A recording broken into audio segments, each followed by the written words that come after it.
April 27న ఎల్కతుర్తిలో నిర్వహించబోయే BRS రజతోత్సవ సభకు ఏర్పాట్లు ఇప్పటికే పూర్తయ్యాయి. అయితే బహిరంగ సభకు 10 లక్షల మంది రాబోతున్నారు. దీనికి సంబంధించి సెక్యూరిటీ కూడా కల్పిస్తున్నారు, అన్ని సౌకర్యాలు వసతులతో పాటు.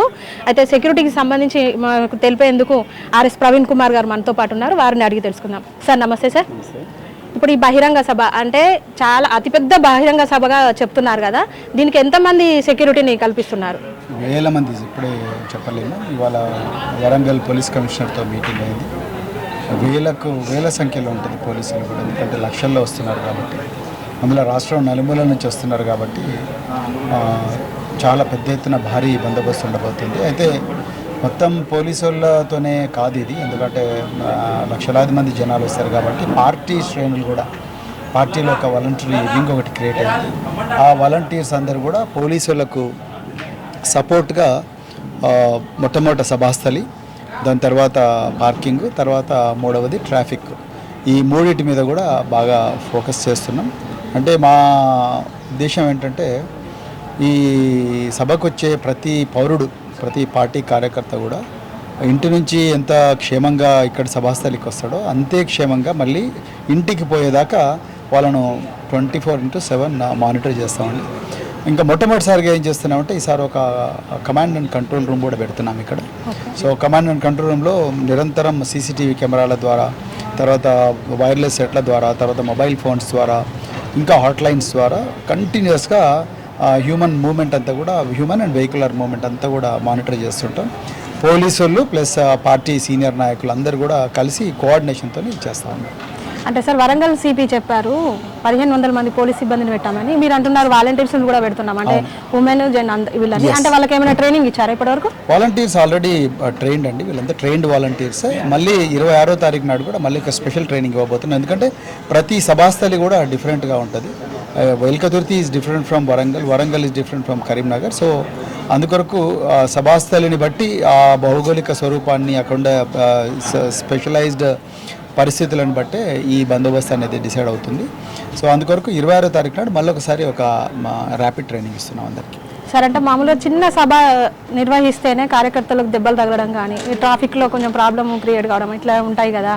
ఇప్పుడు అంటే ఇదంటే ఒక 4 జిల్లాలకు, అంటే తెలంగాణ రాష్ట్రంలో ఉన్న ఒక 4-5 ఉమ్మడి జిల్లాలకు రహదారిగా ఇక్కడ ఎల్కతుర్తిని కేంద్రంగా ఎంచుకున్నారు కదా, ట్రాఫిక్ ఏ విధంగా ఏర్పాటు చేస్తున్నారు? ట్రాఫిక్ మేము ఇక్కడ ఎల్కతుర్తినే చూస్తలేము. మేము నిజామాబాదు, ఆదిలాబాదు, కరీంనగరు ఇక్కడ నుంచి వచ్చే వాహనాలకు ఒక విధంగా ట్రాఫిక్, అదేవిధంగా హైదరాబాద్ నుంచి ఇక్కడికి వచ్చే వాహనాలు, హైదరాబాద్ అండ్ దక్షిణ తెలంగాణ నుంచి వచ్చే వాహనాలకు ఒక విధంగా, అదేవిధంగా ఖమ్మము, దాని తర్వాత భద్రాచలము అటువైపు నుంచి వచ్చే వాహనాలకు ఒక విధంగా, అదేవిధంగా ఒక్కొక్క రోడ్డు ఒకలా ఉంది. ఖమ్మం నుంచి వచ్చే రోడ్డు 100 ఫీట్ రోడ్డు, హైదరాబాద్ నుంచి వచ్చే రోడ్డు 4 లేన్ హైవే, ఈ కరీంనగర్ నుంచి ఇటువైపు వచ్చే రోడ్డు రిపేర్స్లో ఉంది. సో అందుకొరకు ప్రతి రోడ్డు దాని స్పెషలైజ్డ్ సర్కమ్స్టెన్సెస్ బట్టే బందోబస్తు అనేది ఏర్పాటు చేస్తున్నాం.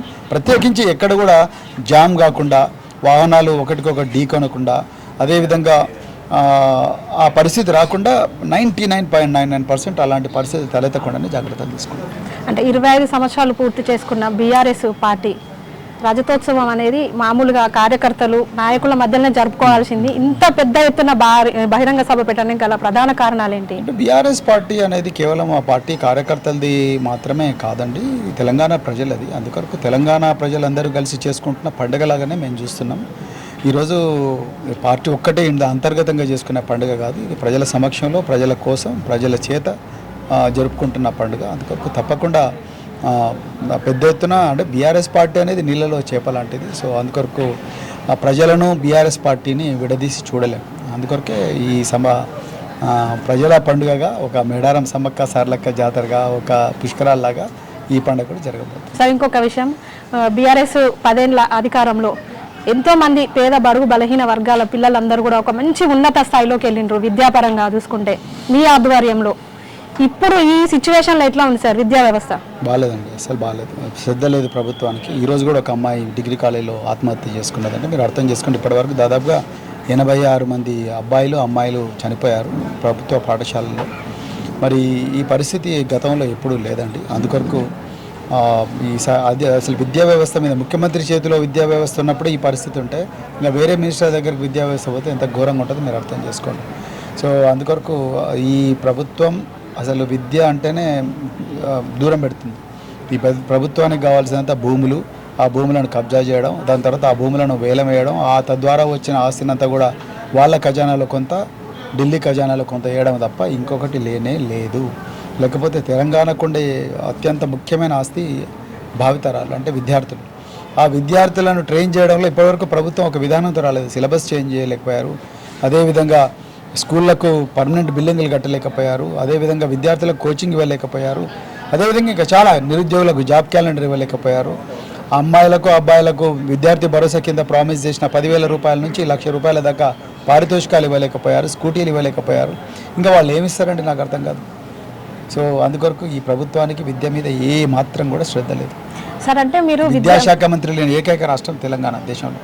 ఇంకా మీకు అర్థం చేసుకోవాలి. సార్ అంటే రేవంత్ సర్కారు మీ మీద కూడా కొన్ని ఆరోపణలు చేసింది కదా, కేసీఆర్తో పాటు మీ మీద కూడా కొన్ని ఆరోపణలు చేసింది. విద్యను అడ్డుపెట్టుకొని ఆడపిల్లల విషయాలలో కూడా కొన్ని ఆరోపణలు చేసింది. అది ఎంతవరకు కరెక్ట్? రేవంత్ సర్కార్కు మీరు ఏం చెప్పబోతున్నారు? అంటే విద్యార్థులను ఎంకరేజ్ చేయడంలో బడుగు బలహీన వర్గాలను మీరు ఎంకరేజ్ చేసింది అనేది అది యావత్ తెలంగాణ దేశానికి తెలుసు, ప్రపంచానికి తెలుసు. ప్రపంచంలో ఒక కేస్ స్టడీ తెలంగాణ అనేది. రేవంత్ రెడ్డి దగ్గర ఏమన్నా ఆధారాలు ఉంటే ఆయన ముందర పెట్టాలి. తెల్లప చిల్లర మల్లర మాటలు మాట్లాడుతున్నాడు అని ఆయన ఆధారాలతో ముందుకు రావాలి. ఆయన చేతుల్లోనే పోలీసు వ్యవస్థ ఉంది, ఆయన చేతిలో సిఐడి ఉంది, ఆయన చేతుల్లో ఇంటెలిజెన్స్ ఉంది, ఆయన చేతుల్లో విజిలెన్స్ ఉంది, ఆయన చేతిలోనే ఏసీబీ ఉంది. ఇన్ని సంస్థలు, రాజ్యాంగ సంస్థలు ఉన్నప్పుడు ఆయన ఎంక్వైరీ చేసి దొరకబట్టొచ్చు కదా తప్పులు చేస్తే.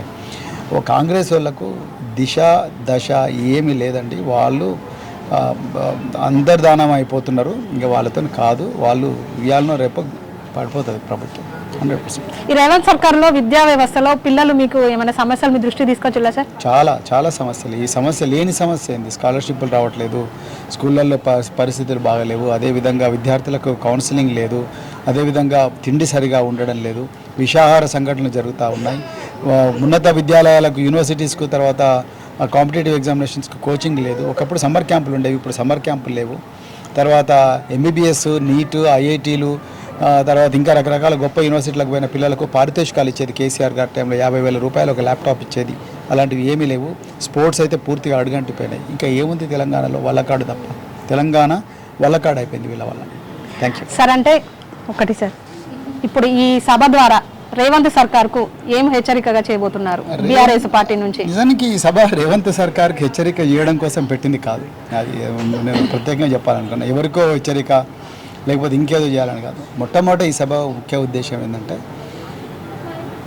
ఈరోజు బీఆర్ఎస్ పార్టీ 25 వసంతాలు పూర్తి చేసుకుంటున్న ఈ సందర్భంలో దాని వెనుక కేసీఆర్ గారి వెంట నడిచిన వ్యక్తుల త్యాగం, అదేవిధంగా మలిదశ ఉద్యమం కన్నా ముందు జరిగిన వ్యక్తుల త్యాగం, వందలాది మంది త్యాగాలు ఉన్నాయి. మొట్టమొదటి ఆ త్యాగాలన్నీ కూడా స్మరించుకోవాల్సిన ఒక శుభ సందర్భం.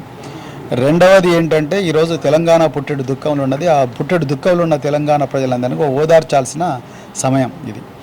మూడవది ఏంటంటే, భావితరాలకు తెలంగాణ భవిష్యత్తు దొంగల చేతిలో కాకుండా, ఈ రాబందుల చేతిలో బందీ కాకుండా, ఈ తెలంగాణను మరి ఈ బంధనాల నుంచి విముక్తి చేయాలంటే భావితరాలకు ఎలాంటి దిశానిర్దేశం చేయాలనే దాని మీద కేసీఆర్ గారు తన అనుభవంతో తన మార్గదర్శనం చేయబోతున్నాడు తెలంగాణ ప్రజలకు. అందుకోసం పెట్టింది సభ. రేవంత్ రెడ్డికి ఏదో హెచ్చరిక చేయాలని, రేవంత్ రెడ్డికి మేము చేయాల్సిన అవసరం లేదు. తెలంగాణ ప్రజలు హెచ్చరిక చేస్తున్నారు, రోజు చేస్తున్నారు. ఎప్పుడెప్పుడు కాంగ్రెస్ పీడ విడగవుతుందని చూస్తూ ఉన్నారు. సో ఈ సభ వాళ్ళ కోసం పెట్టింది కాదు. మధ్యంతర ఎన్నికలు వస్తాయంటారా సార్? తప్పకుండా.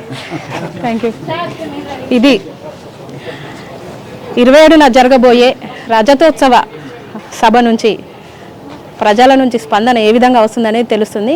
రేవంత్ సర్కారులో ఇచ్చిన హామీలే కాదు, ఏ ఒక్క సమస్య కూడా ప్రజలకు తీరలేదు. కేసీఆర్ సర్కారులో 10 ఏళ్ల కాలంలో ప్రజలంతా కూడా సుభిక్షంగా ఉన్నారు. ఇప్పుడు ఈ 15 ఏళ్ల కాలంగా 15 నెలల నుంచి కూడా వాళ్ళు ఏ సమస్య పరిష్కారం కాక మళ్ళీ కేసీఆర్ వైపే చూస్తున్నారు అంటున్నారు. ఇప్పుడు నిర్వహించబోయే సభ రేవంత్ సర్కార్ కానీ కాంగ్రెస్కి కానీ హెచ్చరికగా కాదు, ఇది ఒక పండుగ వాతావరణం.